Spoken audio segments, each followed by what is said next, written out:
por la invitación y vamos a hablar de este tema que probablemente no sea tan relevante, pero tenemos muchas ventajas al momento de hacer este tipo de procedimientos. No sé si se ve por completo la pantalla. Sí, doctor, sí se ve. Ok. Entonces vamos a hablar de este tema que es preservación de alveolo. Es un tema que va encaminado propiamente a la colocación de implantes de manera tardía. Hoy en día pues sabemos que la colocación de implantes es un tema bastante sencillo, probablemente es un tema que con cirugía guiada puede llevar a buen término, un protocolo que a lo largo del tiempo ha resultado bastante exitoso, pero en ocasiones no tenemos las condiciones necesarias para colocar un implante. Entonces necesitaríamos de algún medio para mejorar las condiciones del sitio previo a la colocación de implantes. Pero también tenemos los implantes que son inmediatos a la extracción, ¿no? Estos implantes, pues obviamente deben de cumplir ciertos requisitos en la configuración del alveolo, en la cantidad y el grosor de paredes, la altura de esta cresta ósea, y muchas veces no es el mejor sitio o no está el paciente en las mejores condiciones para poder colocarse un implante, y pues esta es una técnica que nos va a ayudar. Propiamente, por definición, sabemos que la preservación de alveolo es un procedimiento quirúrgico con el objetivo de preservar las dimensiones del reborde, evitando su colapso después de la extracción dental. El objetivo principal de este procedimiento pues es limitar las alteraciones del reborde inmediatamente a la extracción por medio de los tejidos duros y blandos, facilitando la colocación de un implante de manera tardía. ¿Esto qué quiere decir? Investigaciones que tuvo Araujo en el 2005 y investigaciones posteriores con Linde, él nos menciona que perdemos aproximadamente el 50% de hueso a los 3 meses de haber realizado una extracción. Estos cambios pues obviamente son en sentido vertical y horizontal. ¿Cuántos milímetros podemos alcanzar? Podemos alcanzar aproximadamente entre unos 3.20 y 24 de grosor a 1.24 de altura. Entonces, son consideraciones que probablemente para la colocación de implantes de manera tardía, pues no vamos a tener el mejor reborde para poder realizar. Obviamente sabemos que cuando hacemos una extracción, pues tenemos repercusiones no solamente estéticas, vamos a tener repercusiones anatómicas. ¿Cuáles repercusiones? Pues como lo hemos mencionado, la pérdida de altura de la cresta, el grosor del hueso se va limitando, la encía y la cantidad de tejido queratinizado pues se va viendo limitado conforme va pasando el tiempo. ¿Qué pasa cuando hacemos una extracción dental? Obviamente sabemos que al momento de hacer una extracción comienza un proceso de remodelado a través de la formación de un coágulo y que va pasando conforme van avanzando los días, la aparición de un osteoide que va permitiendo la cicatrización del hueso. Pero este alveolo obviamente no se va a regenerar o no se va a reparar al 100%. ¿Sí? Va a depender de la cantidad de hueso poroso, del grosor de cortical. Entre más gruesa esté la cortical, pues obviamente menos tejido poroso del hueso tenemos y va desfavoreciendo a la cicatrización del alveolo, teniendo un alveolo pues en volumen lo necesario para la colocación.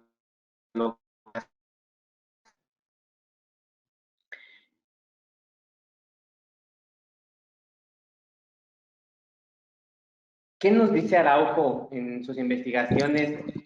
¿Qué podemos hacer para que esta no sea no lleve a la pérdida de hueso? Pues obviamente es limitar el uso de corsets.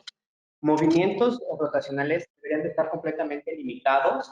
La utilización de periotomos como procedimiento inicial para romper todas las fibras del ligamento o introducir un instrumento al alveolo más delgado que permita hacer efecto de cuña que permita la elevación de la pieza, pues favorece para evitar todo aquel contacto que se pueda tener sobre hueso, evitar levantar un colgajo propiamente dicho, reduce la capacidad de reparación de manera autóloga de este hueso. Entonces, también debemos de considerar que el hueso no es una estructura íntegra al 100%. La pared bucal, sobre todo, presenta penetraciones, presenta dehiscencias. Y muchas veces no estamos considerando estos defectos al momento de realizar nuestra extracción. Entonces, todo esto es un conjunto que deberíamos de tomar en cuenta para poder realizar un procedimiento de extracción. No limitar el tratamiento de extracción a solamente retirar una pieza, sino considerarlo como tal un procedimiento que va a llevar ciertos riesgos y por ende consecuencias al momento de hacer ciertos movimientos. Valorar si necesitamos hacer una odontosección en dientes multirradiculares para poder eliminar de manera más sencilla una pieza dental. Bien, en estas imágenes observamos cómo va teniendo este cambio de volumen y de altura el hueso, ¿no? Al momento del proceso de cicatrización. La imagen de la izquierda, observamos donde está el corte de tomografía y el diente dentro de su alveolo, y una vez de que se pierde, vemos este cambio en las dimensiones, ¿sí? Si en este momento nosotros no quisiéramos colocar o más bien quisiéramos colocar un implante de manera inmediata, pues sería un alveolo probablemente óptimo para la colocación de esta, pero si nos fijamos en la imagen de la derecha, en el corte tomográfico, ya no tenemos las medidas a la altura de base para poder colocar un implante. ¿En la lámpara o en todo? No, no, nada más en lámpara. Si quiero grabar. Entonces, pues es importante valorar tomográficamente previo a la colocación, sí, de implantes, pero ¿por qué no valorarlo antes de realizar cualquier procedimiento de extracción? Una extracción puede ser el de un tratamiento sumamente complejo y obviamente de un tratamiento sumamente exitoso. Aunque sabemos que la pérdida de dientes puede ser por diversas causas, llámese enfermedad periodontal, caries, debemos de valorar muy bien en qué momento vamos a hacer este procedimiento y en qué momento podemos ofrecerle algo también más al paciente, ¿sí? No pensemos en este tratamiento solamente en la futura colocación de implantes. Vamos a poder mejorar rebordes, vamos a poder mejorar estructuras que soporten una prótesis. Y eso es lo importante, determinar para qué vamos a ocupar esta técnica. Bien, como lo vemos en estas imágenes tomadas del artículo de Linde y de Araujo, observamos los cambios dimensionales que va a tener después de la extracción dental, ¿sí? Vamos a perder altura, vamos a perder volumen, las corticales van a cambiar en su configuración, entonces es muy importante, sobre todo en dientes anteriores, valorar en qué momento se va a hacer esta extracción, ¿sí? Procediente en el momento de que se extrae, probablemente es tejido que no vamos a recuperar en volumen, no vamos a recuperar esas condiciones, entonces establecer muy bien a fondo cuáles van a ser los protocolos a realizar con cada paciente, individualizarlos. No es una receta de cocina la colocación de un injerto o de este tratamiento para todos los pacientes, ¿sí? Veamos esta imagen donde se observa el proceso de cicatrización y obviamente el proceso de reabsorción que está teniendo este alveolo. Cuando se coloca injerto, como es en la imagen inferior, pues obviamente observamos sí compactación del tejido, sí una conformación del alveolo de manera muy distinta, pero no tenemos esta pérdida que se va incrementando conforme va pasando el tiempo. Como ya les había comentado, la pérdida de volumen de hueso, pues a los 3 meses es más del 50%, y si complementamos va de 0.5 de manera anual. Entonces, vamos a perder al lapso de un año pues más del 50% de altura, tanto en volumen o de manera vertical y de manera horizontal. ¿Cómo vamos a hacer este tipo de procedimientos o cuál es el objetivo principal? ¿Qué técnicas podemos ocupar? Injertos a través de regeneraciones óseas guiadas, la colocación de implantes, la preservación de alvéolo, la colocación de injertos blandos. Todo esto va encaminado a mantener un espacio, va encaminado a mejorar las condiciones del reborde, del vestíbulo, mejores condiciones protésicamente hablando. Si nos dedicamos a la rehabilitación, no solo a la colocación de implantes, debemos de tener este enfoque multifactorial al momento de colocar implantes o al momento de colocar una prótesis. Hacer propiamente lo necesario para tener las condiciones de que este paciente reciba una prótesis.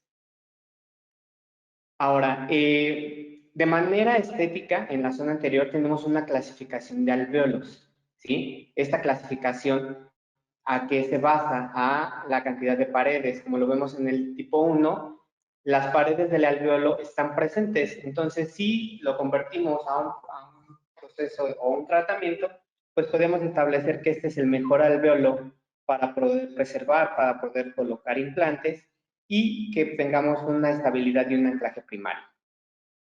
En la imagen o en la clasificación del tipo 2 tenemos ya la ausencia de una pared vestibular, pero tenemos una pared lingual o una pared palatina. Entonces, ¿qué vamos a hacer aquí? Lo vamos a ver en la siguiente diapositiva. Y tenemos un reborde tipo 3, donde ambas paredes están perdiendo esta configuración. Entonces, el procedimiento, el tipo de técnica que se vaya a ocupar cambia radicalmente. ¿Qué podemos hacer? En el tipo 1 nos habla de la colocación de un injerto, ¿sí? Más la colocación de una membrana. O solamente el puro injerto y podemos colocar lo que son esponjas o algún hemostático en la zona con el fin de limitar la infiltración de células del tejido blando hacia nuestro material para evitar que éste sea reabsorbido. En el tipo 3 estamos hablando que podemos colocar ya sea injerto óseo más una membrana. Y en el alvéolo tipo 3, pues el predecir de esta configuración sería completamente la extracción, aunque estaríamos pensando en otro tipo de procedimientos de preservación o de regeneración para tener las mejores condiciones a posterior.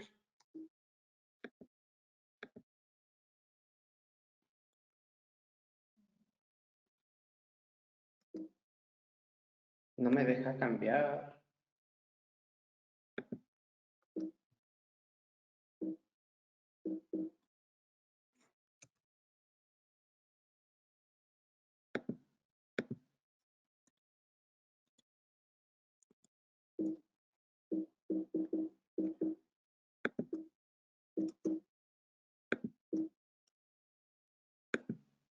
Ahí está. Bueno, entonces, como ya habíamos dicho, lo que es un procedimiento de preservación de alvéolo, pues es obviamente cualquier procedimiento con el fin de preservar la dimensión actual que tenemos de este reborde y evitar el colapso a futuro. ¿Cómo o en qué pacientes está indicado? Obviamente en pacientes que en este momento la colocación de implantes no sea posible, ya sea por economía, ya sea por una situación de viaje, llámese por situaciones biológicas, la configuración del alvéolo no lo está permitiendo, es una cresta a lo mejor alta, la colocación inmediata va a estar demasiado compleja, o la zona a tratar no nos está posibilitando la colocación inmediata. Entonces, es una técnica que se debe de platicar para preparar el sitio y recibir un implante en unos meses. Obviamente no es posible lograr la estabilidad primaria, ya sea por la misma configuración, no tenemos altura de crestas. La relación de costo-beneficio probablemente incremente ligeramente más el gasto al realizar este tipo de procedimientos, pero nos deja sitios más viables para la colocación de este, ¿sí? Obviamente reduce la posibilidad de realizar otro tipo de procedimientos. Si vamos a hacer este tratamiento, el paciente ya debe de saber que en unos meses va a recibir un implante o se va a colocar una prótesis, llámese fija, pero va a estar trabajando en conjunto con el material que se colocó para evitar un colapso, todo de manera protésica. Este paciente no debe de olvidar que no es posible no realizarse un procedimiento después de haber colocado un injerto de este tipo. Si bien tenemos diferentes técnicas, diferentes maneras de llevarlo, una de ellas es la colocación de una membrana reabsorbible o la colocación de una membrana que no sea reabsorbible. Solamente con el fin de mantener la altura del tejido, mejorar las condiciones del tejido, para en un segundo procedimiento hacer ya sea la preservación o la colocación de un implante. Membranas reabsorbibles con sustitutos óseos o sustitutos óseos de manera individual, sustitutos óseos más algún injerto de tejido libre que se pueda realizar. Las diferentes técnicas que se puedan ocupar van a depender de muchos factores, principalmente de qué se quiere lograr en el paciente, qué es lo que podemos obtener, cuáles son los resultados de estos procedimientos. Un reborde en grosor lo suficiente para recibir un implante, que tenga suficiente cantidad de tejido queratinizado, que va a favorecer a la estabilidad posterior del implante, a una restauración completamente exitosa. Entonces, todo va a depender hacia dónde queremos llevar al paciente y el paciente, cuál es su objetivo, no solamente de colocarse un implante o rehabilitarse en esta zona. ¿Es un tratamiento predecible? Sí, es completamente predecible. Vamos a tener estabilidad en tejidos blandos y obviamente estabilidad en tejido óseo. ¿Sí? La mayor preservación de los tejidos de manera de altura y grosor es una de las principales características. La colocación de implantes sin requerir mayor cantidad de procedimientos posteriores a este. Aumentar la cantidad de tejido queratinizado. Lograr una cicatrización por primera intención va a reducir el proceso de remodelado óseo, en este caso una reabsorción ósea que sea horizontal, y limita la contracción del tejido blando y del hueso. Entonces es un tratamiento que al ser ocupado de manera multifactorial y saber qué es lo que vamos a querer lograr en el paciente, vamos a tener un resultado bastante predecible, como lo vamos a ver al final de la presentación. Hoy en día, yo creo que no habemos o no hay algún curso o alguna casa comercial que nos hable de injertos óseos, que nos hable de membranas, pero lo importante de esto es saber qué injerto vamos a ocupar, de qué manera lo vamos a ocupar, qué nos va a permitir cada material, para saber a dónde vamos, como lo inicié desde un principio en la plática. ¿Qué es lo que quiero lograr? Quiero lograr mantener el reborde, quiero tener un sitio viable para la colocación de implantes, voy a colocar una prótesis fija de 3 unidades o múltiple con la preparación de pónticos. Entonces, todo este tipo de ideas, de opciones de tratamiento, al ser muy variadas, pues debemos de determinar en específico cuál queremos lograr, qué es a dónde vamos a llevar al paciente para saber qué material vamos a ocupar. ¿Sí? Como sabemos, pues es un material natural o sintético capaz de promover la cicatrización, formación y generación de hueso. Estos materiales deberían de tener las 3 principales características de un sustituto de un injerto. que es osteoinductivo, osteoconductivo y osteogénesis, ¿sí? De aquí va a dónde vamos a elegir el tipo de sustituto a ocupar. ¿Qué es lo que vamos a ocupar? ¿Una combinación de estos o solamente un tipo de material? ¿Qué es lo que vamos a hacer con cada uno? ¿Sí? En esta imagen observamos un esquema de la manera en que un injerto va a ser colocado al momento de hacer una preservación.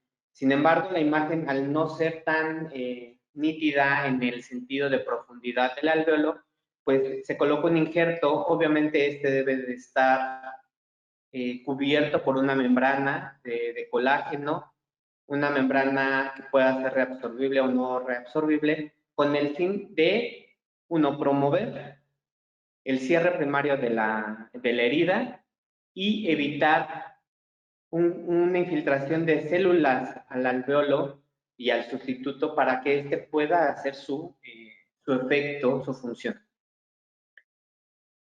Como ya lo vimos, tenemos tres principales características de cada sustituto. El sustituto autólogo, que es tomado por medio de raspadores, fresas, presenta las tres características, que es osteogénesis, osteoinducción y osteoconducción.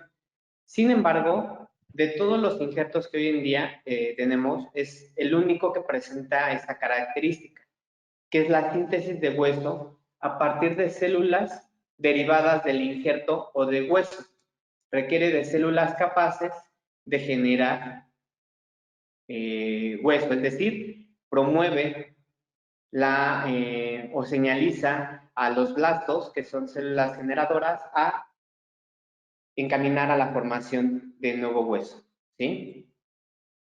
Tenemos la osteoinducción, que es un proceso de estímulo a través de células madres mesenquimatosas que son reclutadas en la zona del alvéolo y que, para diferenciarse, son divididas en condroplastos y osteoblastos. Finalmente tenemos lo que es la osteoconducción, que principalmente es un andamiaje que va a permitir la formación de un nuevo hueso, un patrón predecible y determinado por medio del injerto y del entorno, y que es mecánicamente similar al huésped. ¿Sí? Este injerto debe de aportar las características o dar las características similares al huésped.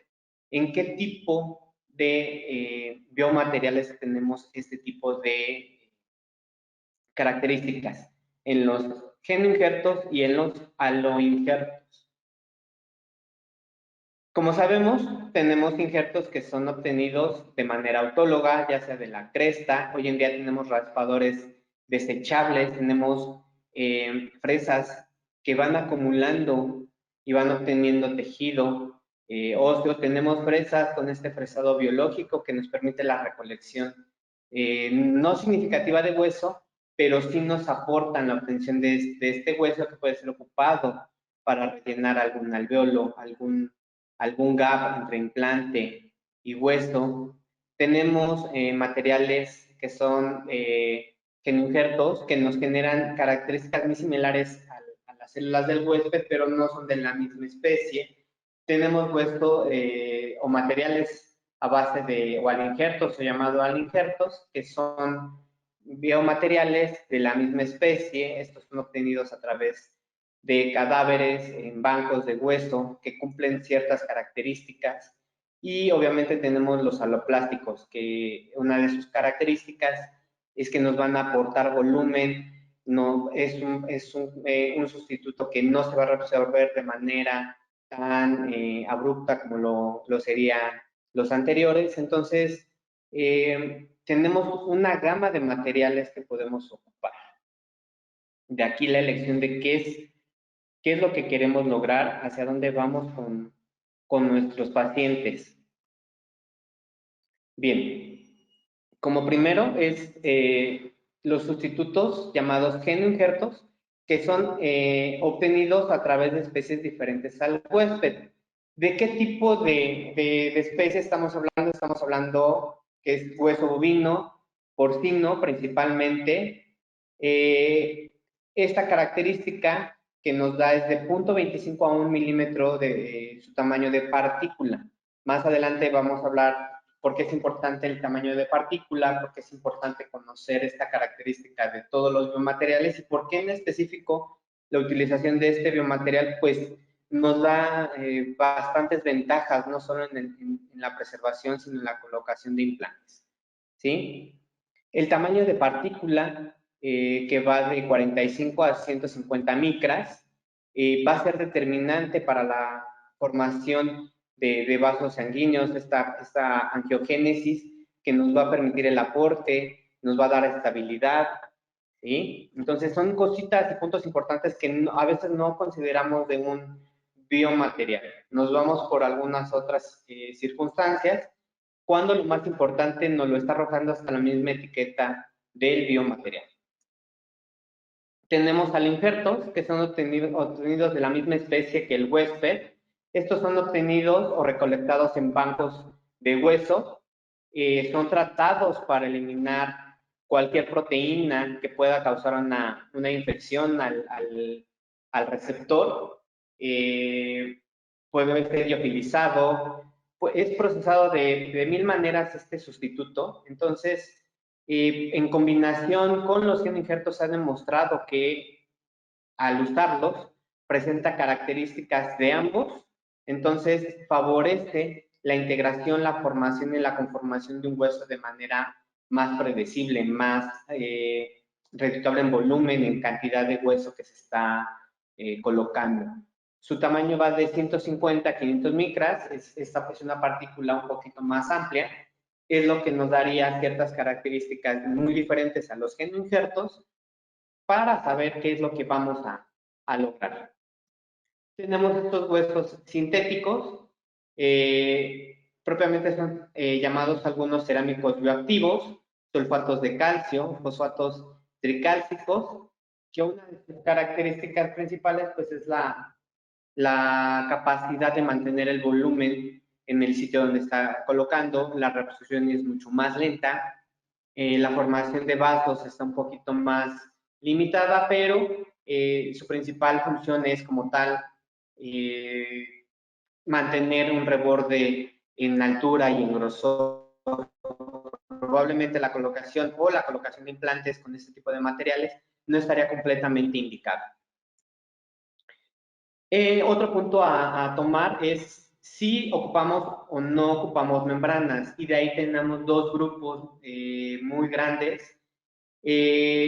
Los vamos a dividir en membranas que son reabsorbibles y en aquellas que no son reabsorbibles.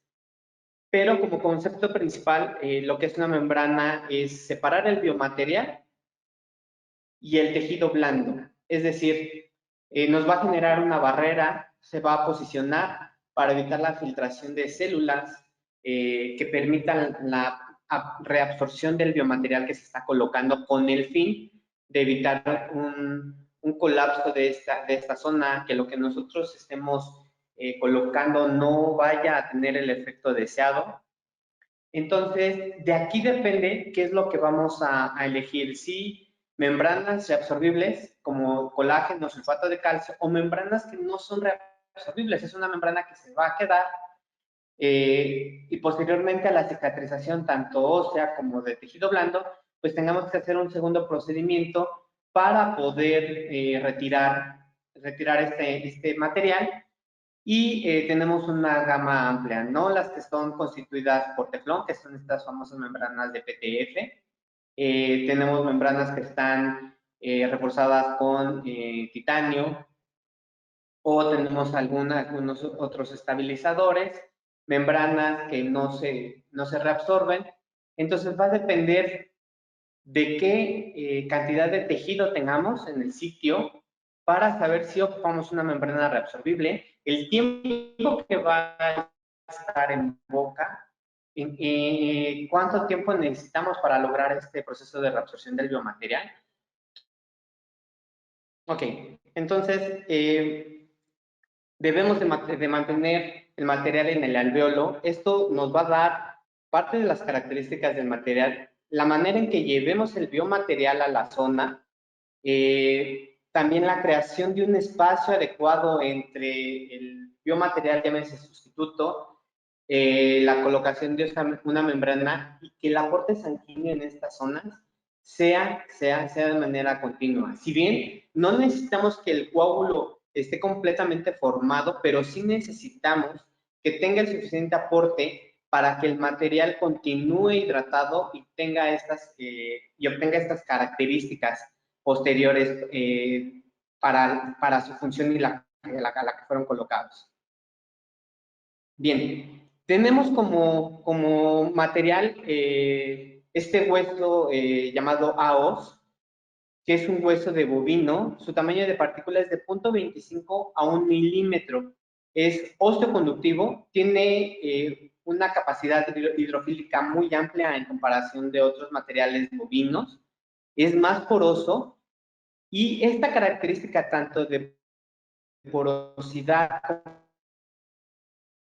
como el tamaño de su partícula nos va a permitir la formación de vasos sanguíneos de una manera más sencilla del biomaterial, está completamente hidratado, nos permite manejarlo, aprovechamos esta plasticidad, esta capacidad que tienen los sustitutos de poder llevarlos sin que se estén desbordando, sin que estemos jugando con estos injertos. Entonces, es un material que nos permite muchas características, es completamente manejable, la manera en la que podemos destapar el vial donde está contenido este hueso, los sellos de seguridad que tiene que nos garantizan la esterilidad por completa del biomaterial es incomparable a otros. No tenemos que estar jugando, no necesitamos de más requerimiento que probablemente nuestros dedos para poder abrirlo, pero es completamente seguro la manera en la que está sellado.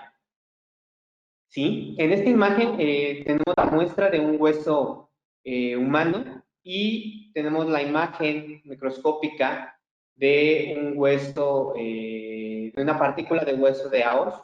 Y si se dan cuenta, las características macroscópicas en el sentido del tipo de tubérculo, la configuración ósea de la partícula, es muy similar.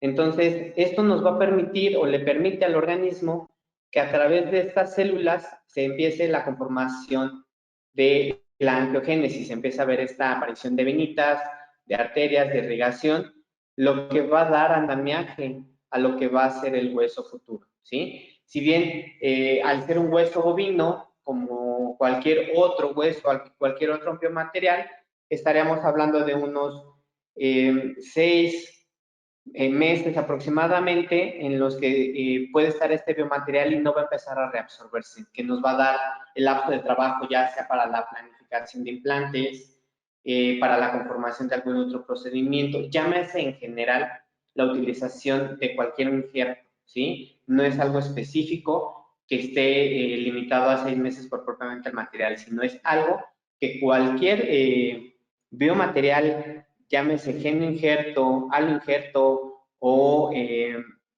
autólogo, nos va a permitir este tiempo de trabajo. Si bien tenemos también N cantidad de membranas, lo ideal sería colocar membranas reabsorbibles que nos va a permitir el sellado, nos va a permitir que podamos afrontar tejidos y generar un sobrevolumen sin probablemente sin la necesidad de liberar un periósteo, que favorecería y estaremos cumpliendo los principios de la regeneración ósea de los puntos de paz, donde no generaría tensión. ¿Cuánto tiempo nos puede durar esta membrana? Pues idealmente entre 12 semanas, 16 semanas, para que el tejido óseo o el sustituto se vaya convirtiendo al nuevo material, lo esté bloqueando para que no tengamos este proceso de reabsorción. Y como vemos, pues tenemos una membrana que es llamada crosslink por el tipo de configuración que tiene microscópica, que la hace altamente resistente, la hace altamente duradera a los medios, aunque se exponga y esté en contacto con clorhexidina, no se va a reabsorber de una manera tan rápida, va a limitar el riesgo de una infección en el sitio quirúrgico. Entonces, es una membrana que nos va a permitir bastantes ventajas en comparación de otras membranas. Es fácil la manipulación, no se desgarra. Estas membranas tienen que estar manejadas hasta cierto punto de manera secas hasta el momento de la colocación, y al momento de que se colocan, como son de colágeno, se van a adherir o se van a empezar a pegar en las zonas donde tengamos sangre. Entonces, es una membrana que nos va a permitir bastantes modos de trabajo. Si bien este artículo nos habla de en qué momento, cuándo y cómo hacer una preservación, pero lo más importante y lo más rescatable de la lectura que les voy a pasar, pues es que nos habla que mantiene el volumen óseo, que es un tratamiento que puede ser ocupado a largo plazo, sí, pero sobre todo no vamos a estar sobretratando al paciente. Es un procedimiento que una vez de que se colocó es porque ya se está pensando en la colocación de implantes en unos meses, en lo que se realiza la planeación. El paciente probablemente junta dinero para este tipo de procedimientos. Entonces, en general, nos va a dar muchas ventajas en el sentido de mantener el volumen óseo y no estar llevando al paciente a procedimientos más complejos, llámese regeneraciones in situ durante la colocación de implantes, la colocación de injertos,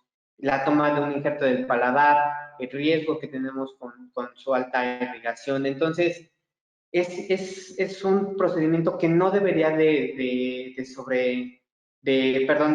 estar infravalorado, sino más bien tener este tipo de tratamientos como primera línea de toma de decisiones al momento de realizar una extracción dental. Este artículo que nos dice que es lo más óptimo para la preservación de un alvéolo, exactamente lo mismo, es un tratamiento que va a mantener el sitio, ¿sí?, hasta la toma de decisiones del paciente en este punto, pero sobre todo que la elección de la técnica y del biomaterial va a estar dada por el operador, ¿sí? Como ya se los he platicado, el que nosotros podamos elegir una técnica, pues va a depender si tenemos la cantidad suficiente de densidad queratinizada o de tejido queratinizado, la altura de las crestas,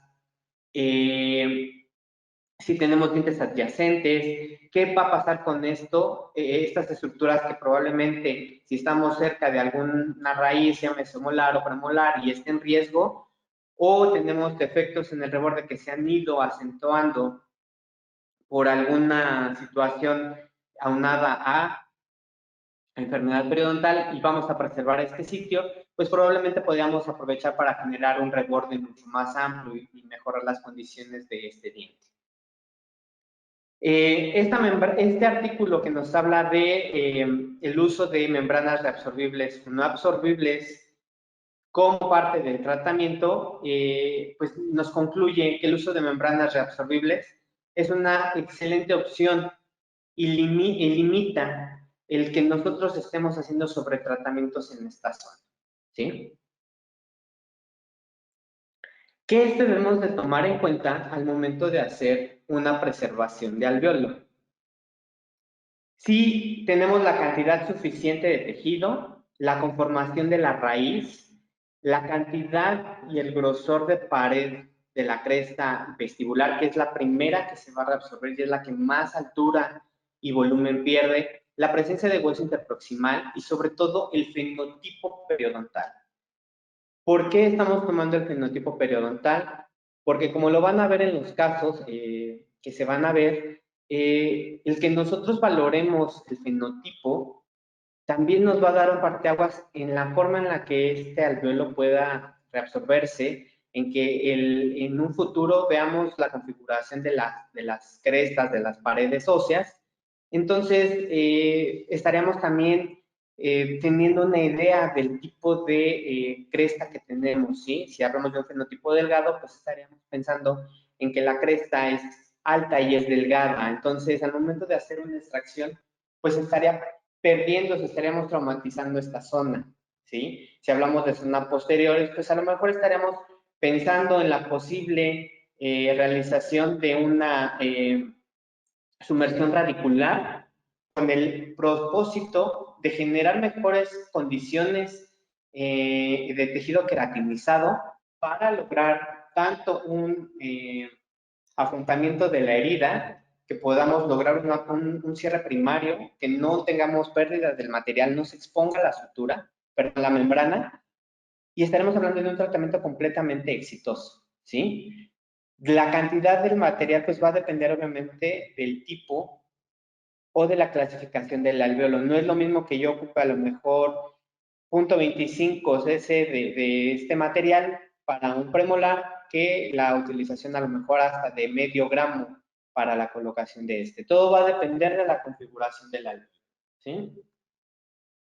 Vamos a ver esta serie de casos en donde probablemente el que nosotros podamos preservar un diente porque nos sentimos capaces, porque se nos dice que la utilización de fibras de vidrio, la estamos en la era adhesiva, la conformación o el retratamiento de un diente endodónticamente hablando, es meramente predecible y es posible y no hay mejor forma de mantener un diente que no sea nuestro diente natural, pues sí, probablemente estaríamos pensando que es un tratamiento agresivo, que es excesivo, ¿sí? Pero debemos de no solamente considerar la manera en que vamos a rehabilitar, sino estructuralmente tener todo un concepto y como lo vemos en la primera imagen, pues estamos hablando de un diente que ya ha sido retratado, que tiene un tratamiento de conductos previo, ya se observa la colocación en la radiografía de probablemente de algún material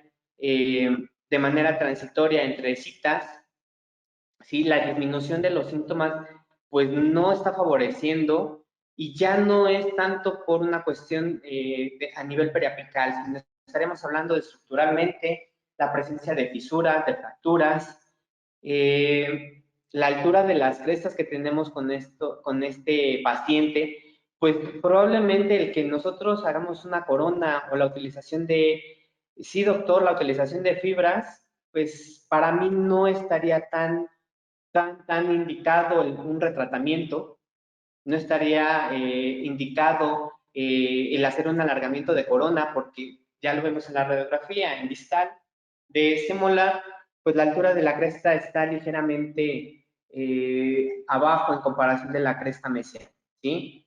Entonces, en este caso se optó por el retiro de la pieza y la colocación de un injerto.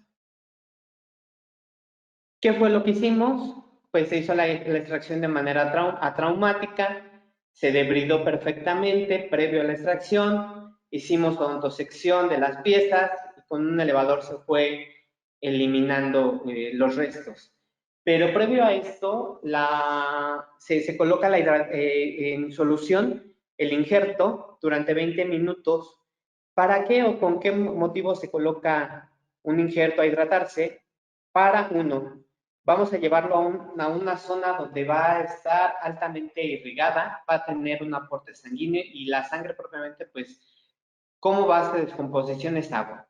Entonces, va a permitir que la permeabilidad de los vasos sea mucho más sencilla. No va el cuerpo a generar una señalización como tal de un cuerpo inerte, ¿sí?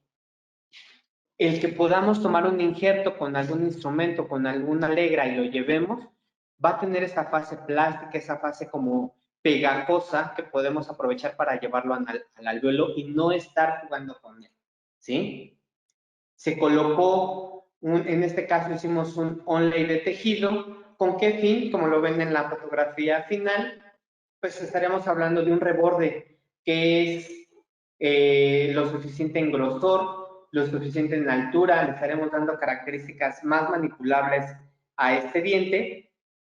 Sin embargo, a posterior, ese diente pues tuvo que ser extraído debido a las condiciones mismas estructurales de los restos radiculares. Pero no tuvo un cambio tan agresivo al momento de rehacer un implante inmediato a la extracción, donde el reborde pues permaneció y nos da las características para poder hacer una carga inmediata, provisionalizar un aditamento. Entonces, es diverso la manera en la que podamos tratar a cada paciente, no hay un plan específico. Vamos a ver este caso. Este caso estamos hablando, pues, una paciente adulta mayor, donde la localización de los conductos de manera tomográfica, de manera clínica, no era tan sencilla, o más bien no se encontraba. Entonces, no teníamos la cantidad suficiente de tejido queratinizado, la configuración de la raíz no era la mejor para la colocación de un implante inmediato. ¿Y qué fue lo que se hizo? Hicimos una sumersión radicular y esperamos aproximadamente 20 días para tener un tejido como el que está en la foto, ¿sí? Encía queratinizada, que va a empezar a favorecer el reborde, no vamos a ocasionar el colapso de las paredes, una altura donde está completamente limitada, aproximadamente unos 8 milímetros, si es que tomamos de referencia la cresta más baja para la colocación de implantes, sabiendo que debemos de dejarlo 2 milímetros de manera subcrestal. Entonces, la forma de las raíces, la cercanía con estructuras anatómicas, en este caso, seno de maxilar, pues limitaba un poquito la colocación de un implante inmediato, ¿sí? Entonces, decidimos hacer una preservación hasta cierto punto, en el sentido de hacer una disminución de la corona. Esta se deja a ras de hueso, y a través del coágulo no se sutura. Podemos colocar una sutura en X, pero no es necesario, ya que la misma conformación de un coágulo, que lo estaría haciendo una extracción, nos va a permitir la aparición de esta encía en tejido queratinizado, que nos va a dar mayores ventajas a posterior, ¿sí? Ahí está la radiografía donde ya se sumergieron, como ven en la imagen, en la fotografía del lado derecho, pues se dejan ligeramente más abajo de la cresta, promoviendo este sangrado. Se esperó la cicatrización. ¿Y qué fue lo que se hizo en 20 días posteriores? ¿Sí? Si al momento de abrir vimos que la configuración pues era muy distinta a la imagen de la tomografía, pero decidimos preservar por la edad de la paciente. De todos modos, aunque yo hubiera tomado la decisión de colocar un implante por el tipo de configuración, pues tendría que haber disminuido la altura del implante y estar más en contacto con seno, que al final se hizo una elevación, pero tendríamos que haber colocado un injerto, ¿sí? Entonces, el que yo pueda haber colocado tornillos de cicatrización posteriores a este proceso de sumersión radicular, pues no me iba a favorecer para yo hacer una carga inmediata, ¿sí? Entonces, se extrajeron las piezas, como ya vieron en la foto del medio, se coloca este injerto, ya se ve completamente hidratado, completamente atraído por la sangre, pero sin embargo no necesitamos un coágulo, ¿sí? Es bien importante que no tengamos un coágulo, que tengamos solamente esta parte del alveolo de manera húmeda con la sangre, ya que el coágulo, como lo sabemos, durante el proceso de cicatrización de los alvéolos, pues nos va a limitar que los biomateriales tengan su fusión y va a empezar a reabsorberlo, ¿sí? Se sutura y vemos en un lapso de 5 o 6 meses una cresta bastante definida, como lo ven en la imagen. Vemos que el biomaterial propiamente ya se ve íntegro en su totalidad, ¿sí? No se observa el particulado, no se colapsaron. Si tuviéramos tomado medidas, no veríamos o notáramos que las paredes y el reborde es un reborde que no tuvo una contracción significativa, ¿sí? No porque hagamos una técnica de preservación de alveolo, voy a estar diciendo que este reborde no se va a reabsorber. Sí se va a reabsorber, pero va a limitar el proceso de reabsorción, ¿sí? Lo que nos va a permitir, como lo ven en la radiografía, un hueso bastante denso en cantidad, en calidad, que podemos trabajar de manera más segura. Sí, te da seguridad al momento de trabajarlo, claro, ¿Me lo voy a llevar con el fresado? Pues probablemente sí, pero ya va a ser un hueso que esté conformado como parte del organismo, ¿sí? ¿Qué hicimos a posterior? La colocación de 2 implantes en esas zonas, y aunque se tuvo que hacer elevación de seno, pues ya no tuvimos la necesidad de colocar injerto en esa parte. Uno, por el tipo de técnica en el cual se ocupó, y que por la distancia no era un requisito primordial, ¿sí? Logramos estabilidad primaria, sí, estos implantes aproximadamente quedaban de 35 a 40 newtons. Entonces, es una estabilidad pues bastante buena para hacer una carga inmediata, por eso se decidió hacer carga inmediata con tornillos de cicatrización y empezamos a hacer la conformación de papilas, ¿sí? Vamos a ver este otro caso. Son diferentes técnicas, diferentes procedimientos en los que se ha estado ocupando este biomaterial. Vamos a ver que en la mayoría pues ocupamos injertos de tejido, ¿sí? Diente que radiográficamente ya vemos una lesión periapical.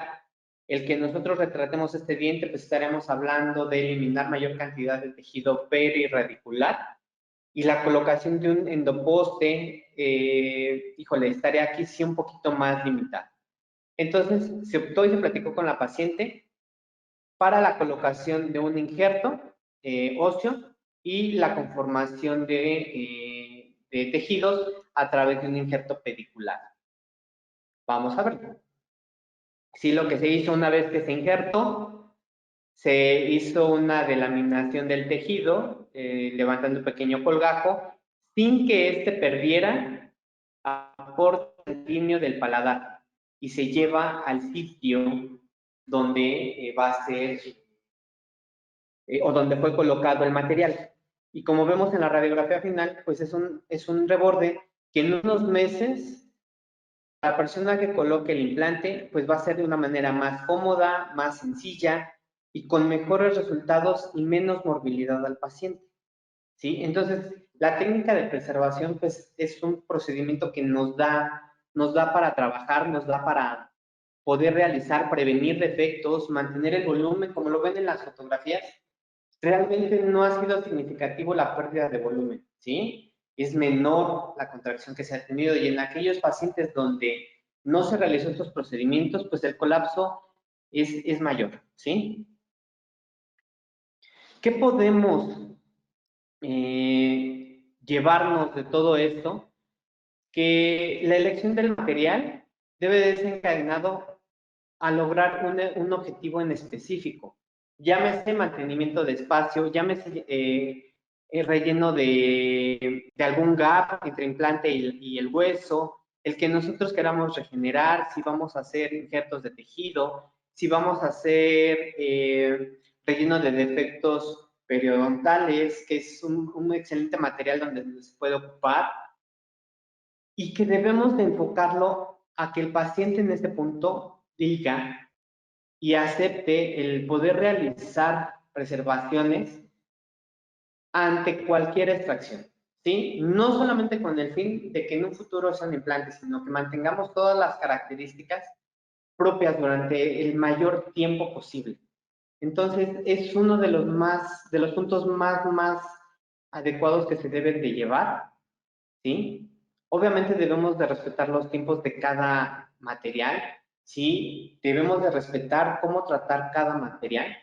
No es lo mismo manejar una membrana de menor tamaño a una de mayor diámetro, ¿sí? Saber cuáles son las limitantes, pero ya vimos que es un procedimiento bastante noble, ¿sí? En un futuro, en estos sitios donde se hizo preservación, pues va a tener la capacidad necesaria para recibir un implante y poder tener resultados más predecibles, el paciente va a estar más a gusto, ¿sí? Un procedimiento quirúrgico no tan avanzado que puede llevar a muy buen término el tratamiento y que confíen plenamente en ustedes. Esos serían los mensajes que se podrían llevar y pues de esta manera concluir lo que es esta plática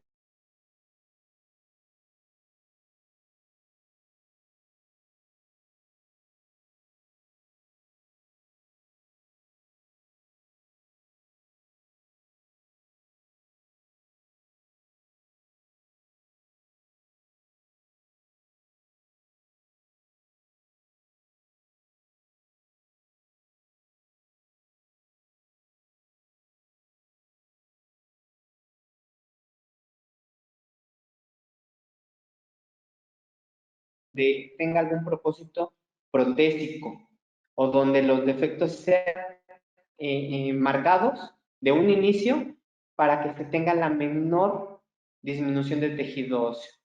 Van a tener resultados mucho, mucho más predecibles. Y eso sería todo. Muchas gracias, doctor. Tenemos aquí algunas preguntas, entonces vamos a dar inicio para empezar con las respuestas. Y bueno, el doctor Francisco nos pregunta, ¿cuánto tiempo se debe esperar para colocar el implante después de la preservación de alveolo?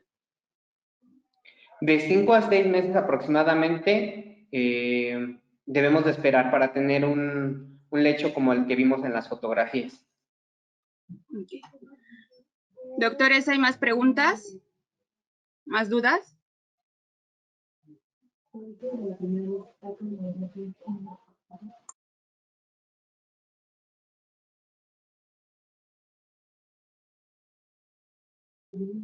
¿Algún otro comentario, doctores?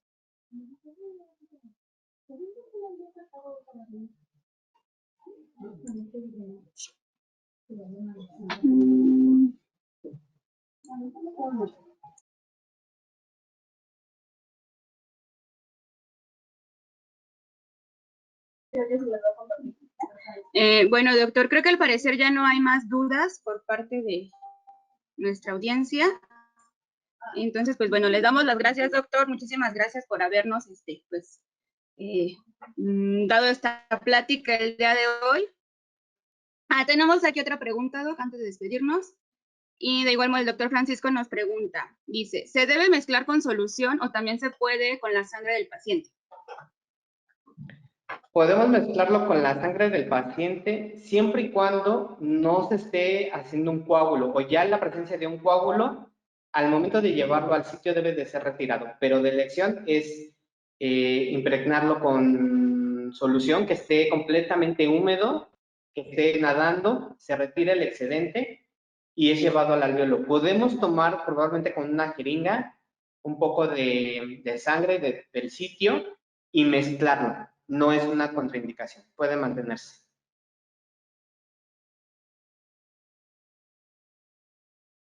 Sí, muchas gracias, doctor. Tenemos otra pregunta. La doctora Amanda nos pregunta, dice, ¿cuáles serían las indicaciones para el paciente después de una preservación? Pues evitar movimientos bruscos, el que esa zona esté limitada a la manipulación, no cepillar, el uso de clorexidina en gel o en forma líquida sería una de las indicaciones para mantener la zona. No se puede cepillar. El paciente es muy importante que esa zona no la toque, porque vamos a depender, dependiendo de la técnica, si hicimos un onlay de tejido o si se realizó solamente la colocación de un hemostático y una sutura en X, pues el movimiento de ese paciente, la fuerza de generar un buche, probablemente rompa la sutura. Entonces, que el paciente mantenga la zona intacta, que no la toque, es fundamental. Evitar alimentos que sean cortantes o alimentos duros en esa zona. Sería lo más indicado. Muchas gracias. Tenemos otra pregunta. El doctor Ángel nos dice, ¿es mejor realizar una mezcla de injerto con plasma rico en plaquetas, que hacerlo con la sangre del paciente? Realmente estudios han demostrado que la utilización de plasma en combinación de injertos no favorece al proceso de formación de vasos.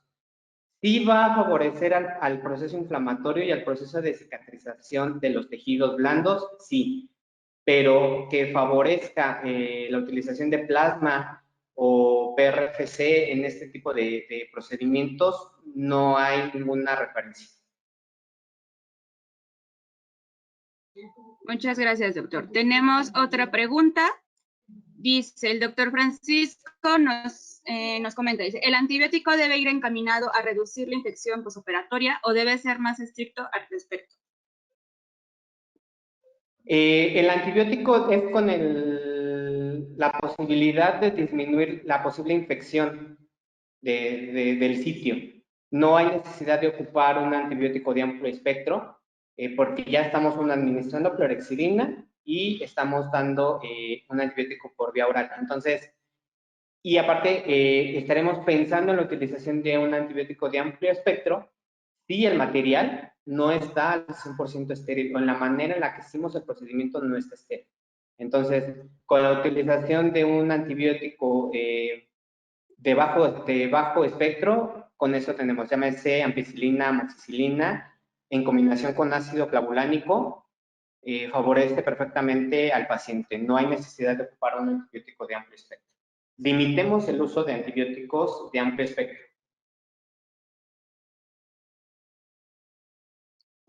Muchas gracias, doctor. Doctores, ¿hay más preguntas, más dudas?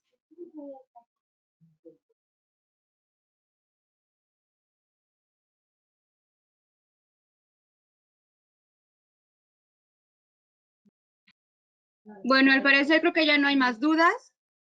Doctores, les vamos a compartir el link para que puedan ingresar sus datos y posteriormente les vamos a hacer llegar sus constancias de asistencia. Entonces, por favor, doctores, no olviden ingresar y dejar ahí todos los datos que pedimos. Y pues bueno, doctor, muchísimas gracias por su ponencia. La verdad estuvo muy interesante el tema. Fue pues de gran ayuda. Y pues bueno, doctores, les hacemos la invitación para que en nuestros próximos webinars pues nos hagan compañía. Y pues bueno, se acerquen de igual modo con sus representantes de ventas para pues consultar las promociones que tenemos vigentes en el mes. Pues muchísimas gracias, doctor. Un placer y pues nos estamos viendo en la próxima. No, al contrario, muchas gracias por la invitación. Hasta luego, doctores.